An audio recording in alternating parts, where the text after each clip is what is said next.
नमस्कार, news nation digital के हमारे इस खास एपिसोड खबरें दुनिया की में आपका स्वागत है। मैं हूं सुमित कुमार दुबे। पिछले कुछ महीनों से जो मुल्क इस वक्त पूरी दुनिया में सबसे ज्यादा चर्चा में है वो है ईरान। मिडिल ईस्ट में इजराइल हमास के बीच गाजा पट्टी की जंग के दौरान एक वक्त ऐसा भी आया था जब ईरान इजराइल की जंग की सूरत भी बन गई थी, लेकिन बाद में अमेरिका के दखल के बाद तनाव कम होता नजर आया। इसी बीच ईरान के सुप्रीम लीडर अयतुल्ला अली खामनेई ने अप्रैल में अपना 85वां जन्मदिन भी मनाया और इसी के साथ अब ये चर्चा भी शुरू हो गई है कि खामनेई के बाद ईरान का अगला सुप्रीम लीडर कौन होगा। हमारे आज के इस वीडियो में हम बात करेंगे कि वो कौन सी 3 शख्स हैं जो ईरान का नया सुप्रीम लीडर बनने की रेस में है, सबसे आगे हैं, और ईरान में सुप्रीम लीडर होने का मतलब क्या होता है और उनके पास कितनी पावर होती है। लेकिन सबसे पहले आपको वो वजह बताते हैं जिसके चलते ईरान में नए सुप्रीम लीडर के नाम को लेकर कयासबाजियों और अटकलों का दौर शुरू हुआ है। दरअसल अयतुल्ला अली खामनेई की मेडिकल टीम के हेड ने कहा था कि वो अपनी उम्र को मात देते हुए फिट हैं, अल्लाह उनके स्वास्थ्य को ठीक रखे और वो ईरान और हम सब के लिए बने रहें। इस बयान के साथ ही उनके वारिस के नाम को लेकर, यानी पहले उनके स्वास्थ्य को लेकर अटकलों का नाम दौर शुरू हुआ और फिर उनके वारिस को लेकर अटकलें शुरू हो चुकी हैं।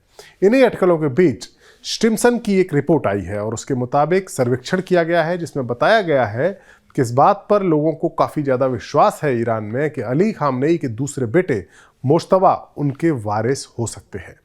हालांकि उनके नाम को लेकर एक मतभेद भी है और थोड़ा सा एक कह सकते हैं कि उनके बेटे के नाम को लेकर अलग अलग तरह की राय है, क्योंकि जब 1979 में ईरान में इस्लामिक क्रांति हुई थी तब उस क्रांति के नेता अयतुल्ला रूहुल्लाह खुमैनी ने अपने बेटे को सत्ता सौंपने को नाजायज राजशाही करार दिया था और उनकी मौत के बाद 1989 में जब सुप्रीम लीडर बने थे अली खुमैनी, तो उन्होंने भी वंश के शासन को इस्लामिक सिद्धांतों के खिलाफ बताया था। लिहाजा उनके दूसरे बेटे के सुप्रीम लीडर बनने की संभावना पर कई सवाल खड़े होते हैं।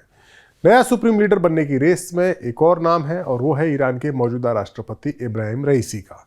उन्होंने ईरान के सिस्टम के प्रति अपनी निष्ठा को साबित किया है, अपने कमिटमेंट को दिखाया है। 1988 से 2019 तक खामनेई ने उन्हें कई खास पदों पर चुना है और वो राज्य के प्रति इसके पास सर्वशक्तिमान पद को हासिल करने के लिए आवश्यक व्यक्तित्व नहीं रखते हैं, ऐसा उनके विरोधियों का भी मानना है। यानी रईसी भी रेस में शामिल जरूर है लेकिन उन्हें ही वो पद मिलेगा ऐसा तय नहीं है। रईसी के अलावा एक और नाम इस वक्त चर्चा में और वो है 67 साल के अलीरेजा अराफी का। ईरान के पावर स्ट्रक्चर में अराफी को 2001 में वो उसकी पिक्चर में आए और उनका रूल शुरू हुआ उस वक्त जब अली खामनेई ने उन्हें world centre for Islamic sciences यानी अल मुस्तफ़ा इंटरनेशनल यूनिवर्सिटी का हेड बनाया था। साल 2016 में अराफी को इस्लामिक विद्वानों और विशेषज्ञों के संगठन कोम सेमिनरी की सुप्रीम काउंसिल के 7 सदस्यों के रूप में से एक चुना गया था, यानी इसका सदस्यों ने बनाया गया था। अराफी को शुक्रवार की नमाज के लिए इमाम भी चुना गया है और ईरान के रिलीजियस मसलों की टॉप पोस्ट में से एक है। ईरान में सुप्रीम लीडर का पद काफ़ी अहम है और 1979 की इस्लामिक क्रांति के बाद अभी तक बस 2 ही सुप्रीम लीडर हुए हैं, अयतुल्ला रूहुल्लाह खुमैनी और मौजूदा supreme leader अयतुल्ला Ali Khamenei supreme leader. ये 2 सुप्रीम लीडर अभी तक हुए हैं, रहबर और अयतुल्ला जैसे टाइटल दिए जाते हैं। अब हम आपको बताते हैं कि ईरान में पावर स्ट्रक्चर क्या है और कैसे सुप्रीम लीडर ही सबसे ज़्यादा पावरफुल है। ईरान की सरकार और उसके इंस्टीट्यूशंस में शक्ति के बंटवारे को अगर देखें तो वो कुछ इस तरीके से किया गया है कि सुप्रीम लीडर सबसे ज़्यादा मजबूत है। ईरान में सुप्रीम लीडर सबसे ऊपर है, उनके बाद राष्ट्रपति, जुडिशरी, पार्लियामेंट, गार्जियन काउंसिल और आर्म्ड फोर्सेस का नंबर आता है। ईरान में सबसे शक्तिशाली व्यक्ति अयतुल्ला अली खामनेई हैं जो 1989 से देश के सुप्रीम लीडर हैं। वो स्टेट हेड और कमांडर इन चीफ भी है। उनके पास नेशनल पुलिस और मोरालिटी पुलिस को आदेश देने की क्षमता भी है, उसके अधिकार भी हैं। साथ ही इस्लामिक रिवॉल्यूशनरी गार्ड कॉर्प यानी IRGC भी उन्हीं के कंट्रोल में है।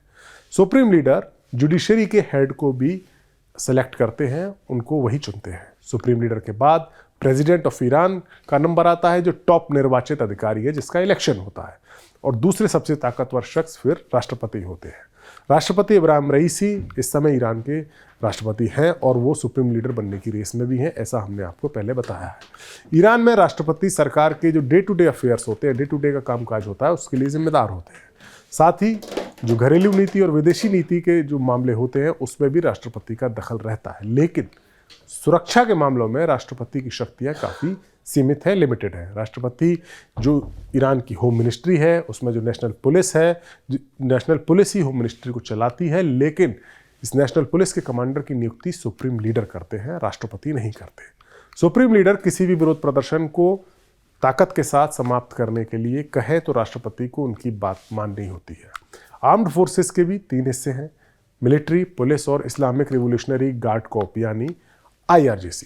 पुलिस का एक हिस्सा मोरालिटी पुलिस भी है। वहीं IRGC के अंदर एक और शाखा है जिसको बासिज कहा जाता है।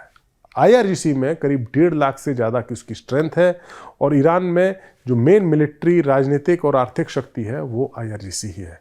इसकी अपनी ज़मीनी सेना है, नेवी है, एयरफोर्स है। यही ईरान की रणनीतिक हथियारों की यानी न्यूक्लियर वेपन्स अगर हम कह सकें, जो अभी तक ईरान ने बनाए नहीं है लेकिन उसकी तैयारी चल रही है, उसको मेंटेन करने का काम भी यही करती है। इसकी एक फॉरेन ब्रांच भी है जिसे कुड्स फोर्सेस कहा जाता है, जो पूरे मिडिल ईस्ट में जो ईरान के सहयोगी हैं उनको पैसा, हथियार और ट्रेनिंग जैसे देने मुहैया कराने का काम करती है। IRGC का पूरा कंट्रोल, IRGC ईरान में काफ़ी ज़्यादा पावरफुल है और उसका कंट्रोल सिर्फ और सिर्फ सुप्रीम लीडर के हाथ में है। ईरान में सुप्रीम लीडर का कॉन्सेप्ट इस्लामिक क्रांति के बाद आया था। 1979 में जब क्रांति हुई उससे पहले ईरान अमेरिका के समर्थन वाले पहलवी राजवंश का शासन ईरान में था। अयातुल्ला खुमैनी के नेतृत्व में इस्लामिक क्रांति हुई। खुमैनी देश के पहले सुप्रीम लीडर थे। 1989 में जब उनकी मौत हुई तब ईरान के सामने दूसरे सुप्रीम लीडर को चुनने की चुनौती थी। ऐसे में असेंबली ऑफ एक्सपर्ट्स ने अली खामेनेई का नाम सुझाया। हालांकि तब अली खामेनेई ने इस पद को एक्सेप्ट करने से इनकार कर दिया, लेकिन उनके इनकार करने के बावजूद असेंबली ने खामेनेई को सुप्रीम लीडर बनाया और उन्हें ये पद पहले अस्थायी तौर पर दिया गया था, लेकिन बाद में वो परमानेंट हुए और तकरीबन 35 साल से खामेनेई ही ईरान के टॉप लीडर यानी सुप्रीम लीडर हैं। और अब उनकी जगह कौन लेगा, इस सवाल पर ईरान के साथ साथ पूरी दुनिया में डिस्कशन शुरू हो चुका है। हमारा वीडियो आपको कैसा लगा, कमेंट सेक्शन में जाकर अपनी राय बताना न भूलें। नमस्कार।